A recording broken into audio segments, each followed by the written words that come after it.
both have some information on it, the convoys here in the United States. What's going on with those? I know they're rolling through. I see some photos and stuff.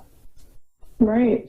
So I'm friends with Lee Dundas. She's actually embedded in with the People's Convoy. She's the attorney out of California, and they launched out of Barstow, California, like 4 days ago, I think. But yesterday came rolling through Oklahoma. So a lot of my friends posted the videos, and also some are coming today. So the convoys are coming from a lot of different places. There's not just one, obviously. So my understanding of what they're wanting to do is to get to DC. You know, I know they were trying to get there by the State of the Union. I don't know that they're going to actually make it and circle around there, but not get all the way into the city, but clog up the beltway around the city. They're not going to get in the city anyway. Bowser's going to shut down every one of those exits, just like she did during the Stop the Steal rallies in 2020, November and December of 2020. She shut down all of those exits. So they're not going to get into the city, but I know that they're interested in creating some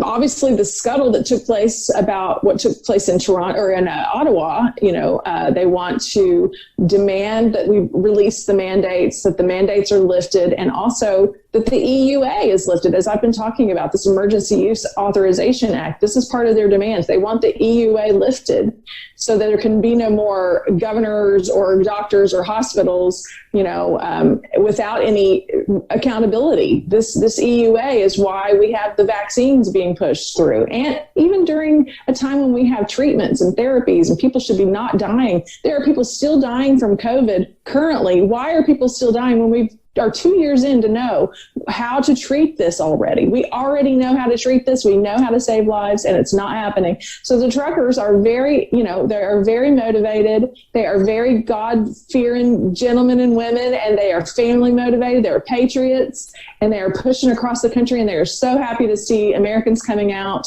and helping them. And if you guys want to do that, if you want to be a part of that by buying a gas card or finding out where they're going to stop or finding out what overpasses they're going to hit at what time, you can go to thepeoplesconvoy.org, thepeoplesconvoy.org. They're giving all of their updates. They are currently driving through Missouri today. They will be making their way up to Ohio and over to DC in the coming days. There's also another one coming up from Texas today in Oklahoma, stopped in Oklahoma City, moving on up through I-40 and heading over to the east side. And so just check thepeoplesconvoy.org or the convoys in your areas to see how you can support either monetarily or by carrying a flag and rooting them on, because they are the front line right now.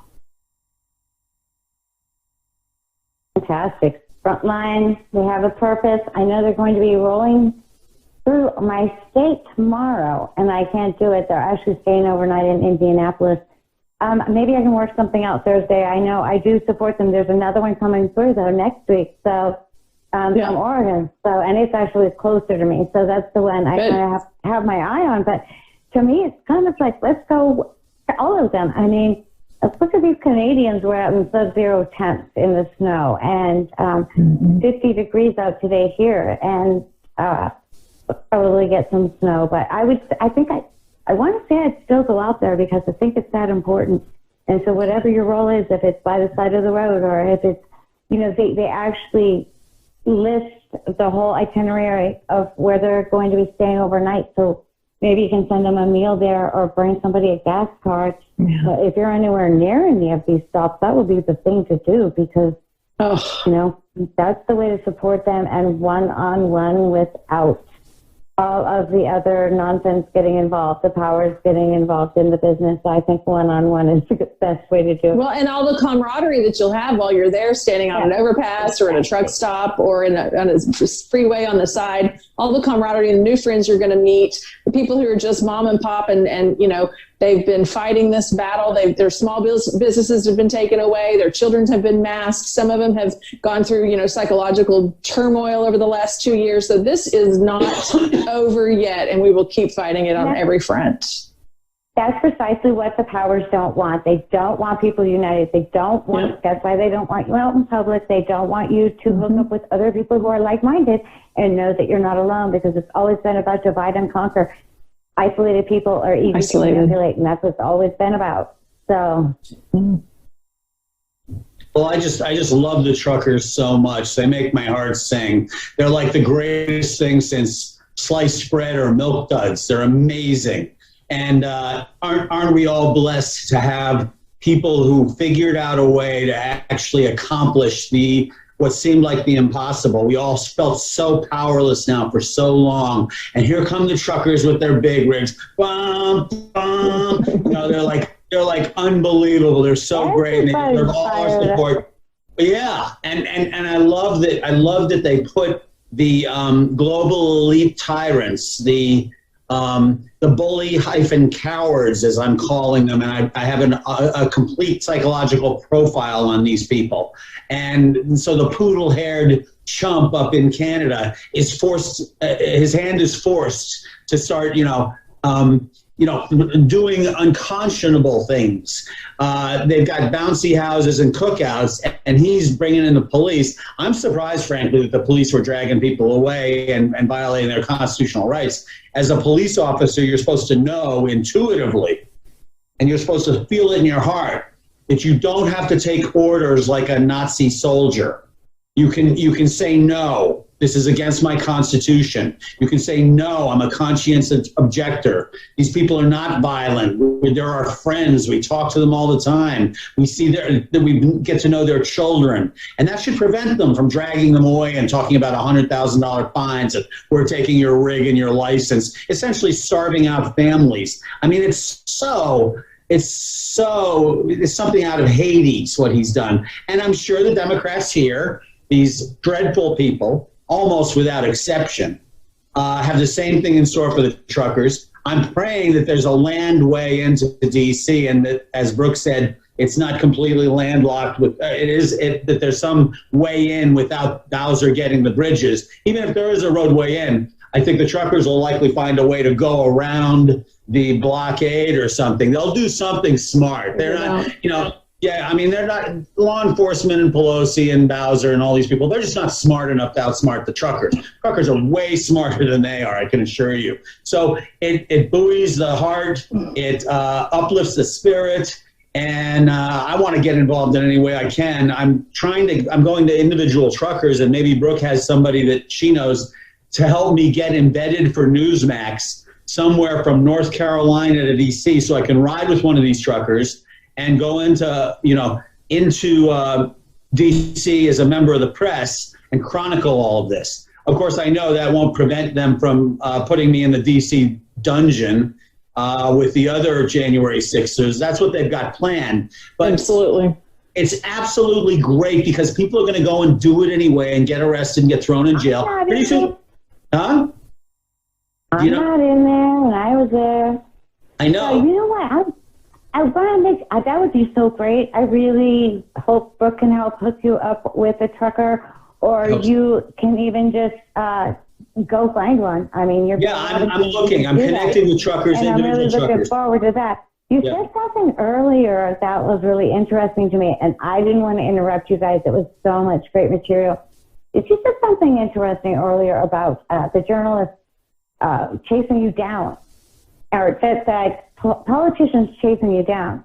And this has never happened to me before, but on social media, a lot of these politicians that are running right now are friending me or following me. And I don't mean it's about me. I just mean, are they getting desperate that they are reaching out to, instead of, because usually we follow them and you would ask them for an interview. And it's like they're getting desperate or something. I don't think they're desperate. I think they're laser focused. They are so intense about this, and they're so good-hearted too. It's hard to be so intense about something and so good-hearted. Like, this is what I want to do. This is what I really want to do. And so I appreciate that. There's been some Democrats doing it too. So it wasn't just the conservatives. So I noticed, I'm like, well, since when do politicians, follow me, or because they want to follow back? That's all it's about. So it's not because they want to follow me, I'm sure. But I've just noticed that a lot of the time, and I've never had that before. So, and I didn't just mean conservatives being desperate, also just because I think conservatives are fighting for it, and that's what we need to do. But Democrats, too, I noticed doing it. And I think to myself, well, if anybody actually looked at my page, there's no way a Democrat would send me a friend request. But it's just because they're just trying to build followers for a follow back and stuff. So I think they're that desperate that a lot of them are. So it's it's an observation I was making when you were saying that. I thought, I've never had them chase me before either, but they kind of are, so. Well, I've got them chasing me, but they want money. That's ultimately what they all want, isn't it? Mm-hmm. So, and your vote, but then where are we even on securing, voting integrity? I know a lot is going on there. That's probably a whole nother podcast. But a lot of work's going on. It starts on the ground floor, and a lot of people have been doing it. But then there's a whole lot of people out there who think, now that they saw what happened, that is not worth going out to vote. And we need to make sure they do that. You did a great job. I may even clip that segment in the beginning here to post by itself, just that part about how important it is, Brooke, from the beginning. For the primary, yeah, absolutely. Totally important. They're not. This is the time. This is the season. There's no time to waste. You have to be vetting candidates right now. And if you want to be a part of our team to help do that, magainstitute.com, there's a volunteer button right there. You can join us. We will teach you how. And like I said, they are immeasurable talents when you know how to vet a candidate. And it's so much fun too, Laura. It's so much fun to do that. You get to know the people. You go to the forums and you talk to them, or you make sure that you listen to all of the things that they've said on local media.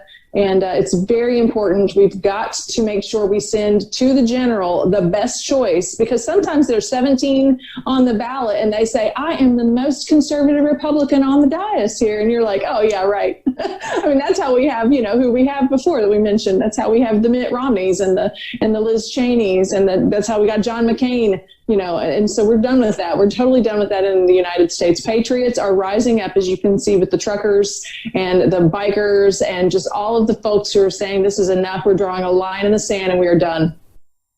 Well, we are kind of in the uncomfortable position of, our part of our conversation where we disagreed, you about DeSantis and me about Cawthorn. Now's not the time to start getting rid of rhinos. I think we need to get, a good solid 60 majority in the Senate and a solid 30 or hopefully 40 seat advantage in the House. And then we can start weeding out and on a rotating basis, kind of like taking 2 or 3 out with each midterm and each presidential election with the Senate. And hopefully we'll start to clean house that way. But I just don't think we can give up even like, even somebody like Mitch McConnell or Kissinger is out. He's retiring, and Liz Cheney will be out. So we'll be rid of those 2 pains in the necks. So that's good. But I don't know if it's a good time to get rid of people we disagree with on our side, because we need them to help build our majority and start changing things. So it's kind of a quandary. Yeah. Listen, I'm ready for James Lankford to go. There is an incredible challenger for James Lankford in Oklahoma. His name is Jackson Lawmeyer, that we've certified in Oklahoma. Lankford has lied to us time and time again. He went before the Oklahoma people and said, I will be supportive and I will not certify the election. And then on January 6th, because of what happened on January 6th, they all flipped their lids and decided to certify the election. That is lying to his constituents. That's not a rhino that we need. That's somebody that needs to go, and he's being duly challenged by an incredible pastor in Oklahoma who did not shut his church during COVID, who's fighting back this stuff. And so I disagree with you, Bill, even though I love you. I totally disagree with you. We do need to knock out these rhinos. We are going rhino hunting at MAGAinstitute.com, and we are taking out people like James Lankford. I do like your pure aggression, but the only problem I foresee is you can never control when you get rid of a Lankford that the person running against him will win. And what I'm afraid might start happening is if Lankford loses, then then the person who replaces him, even if they're then all of a sudden the person goes up against the Democratic incumbent, not in this case, but in another case, and loses. So in this case, maybe the Democrat steps in. Why would that happen in Oklahoma? Wins when the winner over Lankford. Why would that I hope happen? not. I'm with you 100%. I'm hoping it wouldn't happen, but in other places it may well happen. But you're talking about replacing them just in a different timetable. So either way, I'm we've been talking about replacing them for a long time. We just need to, clean house. We can't do any worse, so we need to start somewhere. I'm about cleaning house on these guys too. I've been tired of it for a long time.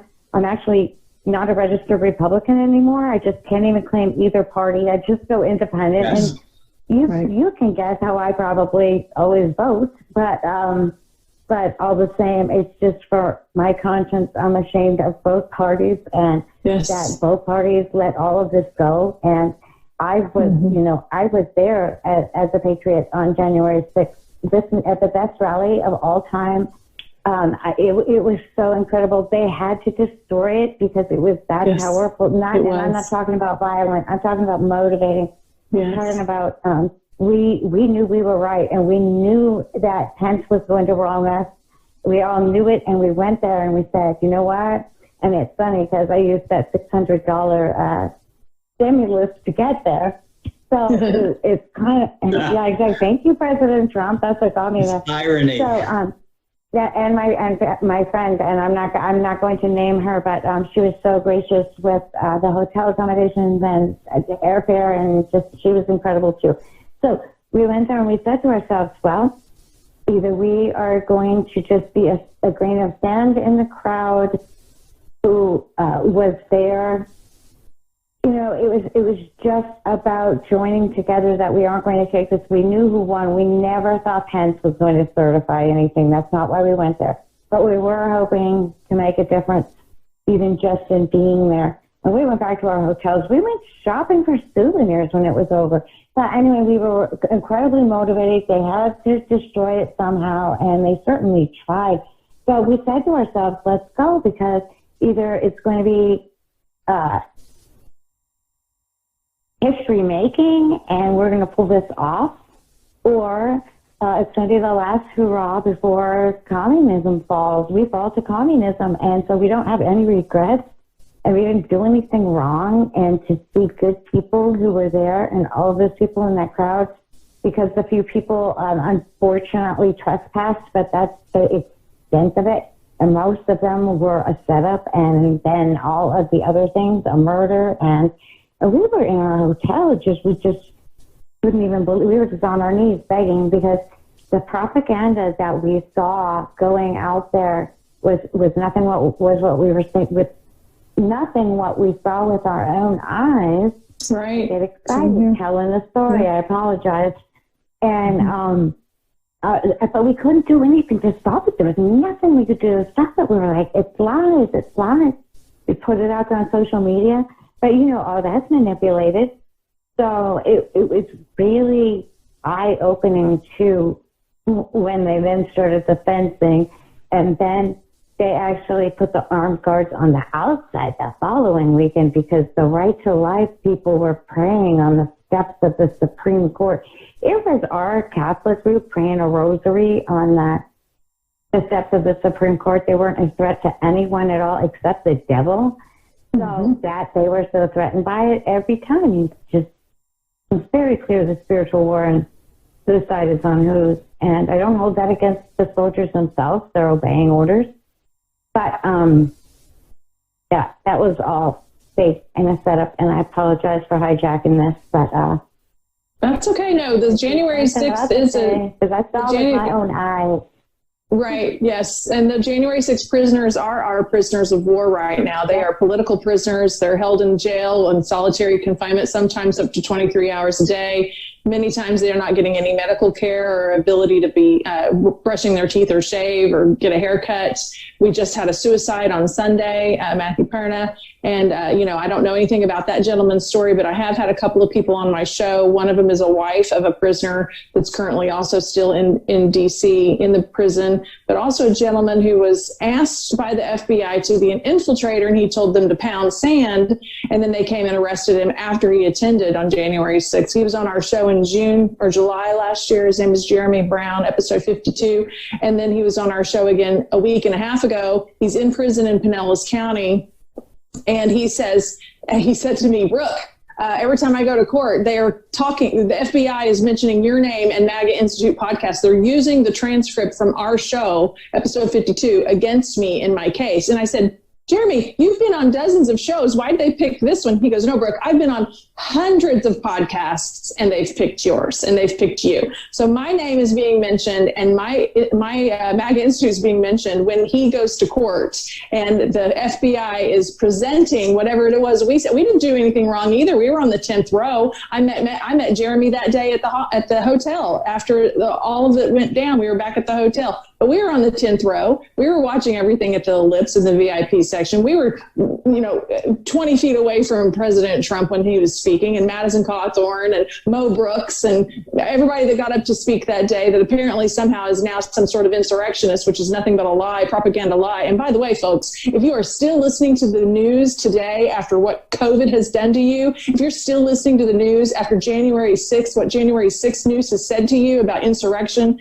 and rebels and domestic terrorists, and you're believing the lies that we are seeing every day, all day long about Ukraine and about what's taking place there right now, I beg you to pull yourself away from your cognitive dissonance and please pull the veil off of your eyes and ask God for discernment to learn about what is real and what is not real taking place in the country right now. Because I can guarantee you, if you're seeing it, sometimes even on social media is a bunch of lies, but if you're seeing it on your television, it is nothing but propaganda and lies for you to eat up and ingest. And it's nothing but sick, distortion, evil, wicked. Turn it off. I'm so proud of you, Laura, that you haven't had the TV on, that you haven't had the TV on in 12 years. I don't watch the TV, but I see the news. That's great. I can see with my own eyes, and it's completely different than what people are seeing on TV. It's not real. It was never, I don't know, we got this false sense of obedience to the television. It was just, they brainwashed everyone and sucked them in. So weird. And I just want to. Well, Communism 101. Everything the public knows is false. So whatever they're telling us on TV, definitely false. On social media, definitely false. Because they're manipulating everything that we see, and they make sure that the truth either doesn't get out there or gets a bot warning. That's almost a guarantee that something's true and it gets that bot warning. So, we've all experienced this. So it's about they are not allowing us to get the truth out. So we post things on all different platforms, because, well, for me, I'm still a little bit under the radar. We'll see after this episode. But then that wouldn't be a bad thing either. But I trust the ripple. I may not be a big, huge platform, but I have a fringe group of people that I want to inform of things and connect to people who are not on the fringe like you guys. So I apologize, Bill. What were you going to say?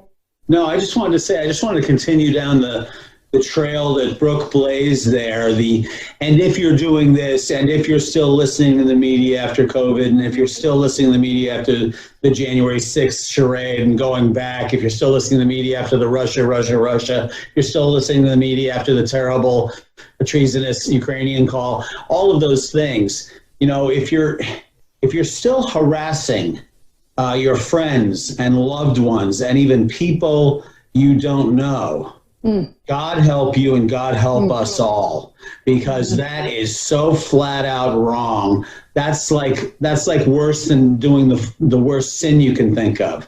That is really just an evil, destructive thing to be doing to our society and to humanity. And that goes for both sides. That goes for both sides too. At this point, the line is drawn. So judging or criticizing or attacking someone is not helping anything, because you are certainly not going to change their mind.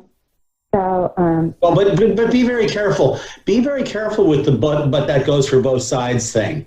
I'm starting to work on conservatives who say, yeah, well, there's people in the Republican Party. I don't care about the people in the Republican Party. No, they're a lot closer to me. I'd much rather deal with the accusations.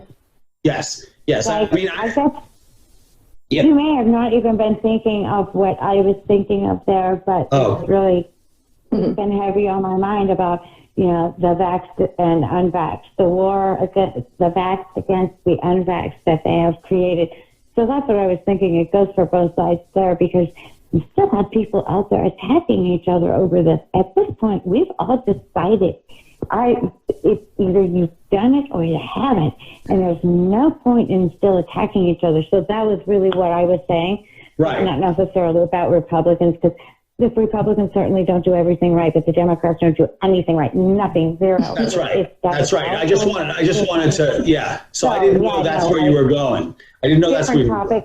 You don't read my mind, and that's but every time a Republican, a conservative, whatever the good guys are, and we're clearly the good guys, whenever they start talking about, well, we don't believe in, I don't like Langford, or I don't like Cawthorn, or I don't like DeSantis, whatever. Anytime we do that, we're taking one step forward and two steps back. We need to be unilaterally against our opponents here. This is not a time to start nitpicking people who have an R in front of their name, because I really, once again, I know you guys may disagree, but I think that harms our own arguments, because it allows them to take it and go, yeah, you're absolutely right. Oh, God, this is so awful. Listen, Bill, that's all very true after the primary. During the primary is the cage fight. During the primary is when we are whittling out those Mitt Romneys and those Liz Cheneys. This is the most important time of our lives, is during the primary. After the primary, yes, I will get behind the Republican because the Democrat is a nutbag, but I will be behind the Republican all the way to the general, no matter who it is, because we need those numbers. But this is the cage fight primary season, and it's happening right now. I believe in the. 100% right, Bill. Yeah, well, I tell you, because the fight doesn't start after the primary. We can't stop fighting. So she's 100% right. But I really liked what you said too, because I'm tired fighting. but because I'm fighting, in the church too. So it's just it's the same exact tactics going on. That's how I can recognize everything so well in the world, even if I don't watch the news. I had this friend, quick little anecdote. A liberal, and it's not a flaming liberal, but I can tell that's how her politics go, MSNBC.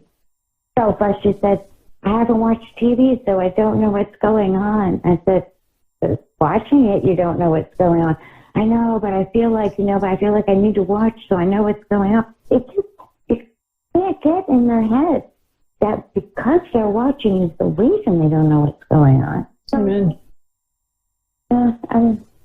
Amen. Watch the Reawaken America tour. Go to the Rumble and just go to Rumble and look up Reawaken and listen to all those speeches. You'll hear incredible pastors. You'll hear incredible motivations. You'll hear doctors who've been fighting this garbage. You'll hear how to take care of your health and how to take care of your wealth. Even there's gentlemen on there that are talking about how to invest and really the wealth redistribution that's going to take place in this great awakening. I mean, there is nothing better on anywhere than what's happening at these Reawaken America tours, which is why I will not darken another CPAC doorway, because that's not teaching me how to, stay in God's word and to make sure I take my, my vitamin D every day and that I'm on my knees before the throne. I mean, that is where I get motivated for that. I don't mean to just keep hyping back on it, but it is important that we fight this battle in the right way. We stay on our knees. So we have our sword and our shield, and our sword is the word of God and our shield is the Holy Spirit. And we have that because we're getting together with other people. We're not forsaking the fellowships.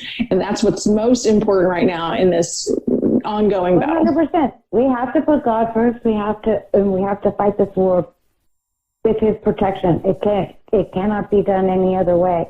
There was something else, I'm sorry, that I was just going to bring up. Well, I just wanted to say, I agree with Brooke that it's become diluted, the CPAC. However, I will continue to go as long as President Trump speaks, Senator John Kennedy speaks, Glenn Beck speaks, even Tulsi Gabbard, who brought down the House absolutely. And I had another conservative journalist say, oh, she's a socialist. Oh, yeah? I came back well-armed after her speech because she got more standing ovations than Glenn Beck. Wow. I'm convinced she mentioned God many times. She referred to the Loudoun County mothers. She was talking about the truckers. This was not a Democrat talking. And she may have promised that she's never going to leave the Democratic Party. That lady will be running as a Republican sometime in the next 3 to 4 years. So, well, rumor is in Hawaii she may run for governor out there, and I don't imagine she needs to be an R in Hawaii. She needs to probably remain as a Democrat to win. Exactly. But yeah, Tulsi Gabbard she's a strange bird. She's definitely not the typical Democrat. And she's not a typical, at all. So, I mean, she's not one of those crazy lefty loons. But I just mean, as far as like the spirit of CPAC, I've been very in tune with it and very intimate with it over the years. And I've worked CPAC starting in 2012. And I can just tell you, because I've done CPAC every year, and then I've done now these Clay Clark Reawaken America events during these months since last year. It's night and day, even just the spirit among the people. You know what I mean? Like at CPAC, you saw a lot of short skirt wearing high school, college age girls. I actually walked in on a couple having sex in the bathroom at CPAC at the National Harbor Hotel in 2013. I went and got the security guards and kicked out this young couple who was having sex in front of all of us in a stall. I mean, you will not be hearing about that at a Clay Clark Reawaken America tour. I can guarantee you. Oh, dear. Well, I don't think that surprises any of us, but I'm sorry that you had to witness that for sure. I stopped it. There you go. Wow. So, I'm glad I wasn't there. But, listen, we are all going to come back and talk to Bill about a lot of information that he has on China. So, we're going to cut this one off for now, unless either of you have anything else you want to add just on the Convoys, hospital kidnapping, euthanasia, anything short? Or do you think we covered it? I just want to bring up one more thing, and that is that I'm praying for you guys too. While we fight this battle, even though you may not know it, we are uniting and fighting for you until you wake up, because maybe you don't have a family or a loved one that's gone through this yet, but I can guarantee you will. So we're praying and we're fighting for you, even if you don't recognize it. So I just want your listeners to know that the battle is not over, and we're not giving up. No soul left behind. That's right. Listen, could I just take one moment to shamelessly plug something that I'm doing? Well, not me necessarily, but so my pet cat, the Peep, is in a contest to be America's favorite pet with she's in first place. So I am asking everyone to check my social media and vote for her. You can vote for free on Facebook every day, or you can make a donation to the Pause organization and get votes that way. She's currently in first place in the top 10. That's cute. And if she advances, she will, I think she goes up against the dogs, and also she would get a spread in Catster magazine. Oh my gosh. It's just all been fun. I've been posting a lot of fun videos about her and stuff, and it's just a fun thing that's, even if you don't like cats, if you like me, would you please go to americasfavoritepet.com and vote for my cat, Peep, P-E-E-P, first in her group. Thank you. That's cute, Laura. Good luck. It's been a lot of fun, and I needed a little bit of distraction, and it is just for fun. But she's in first place, so now I'm taking it seriously. Okay, Bill and Brooke, I thank you so much, and I know we're going to do some more, but I want to let our viewers know thank you for watching, and subscribe to Bill's website and Brooke's website, MAGA Institute, and relentlessmarketing.com is Bill's website. And watch and share this video, and we will see you next time on No Soul Left Behind, where we're fighting for every single soul, including yours and mine and Brooke's father. God bless you, everyone.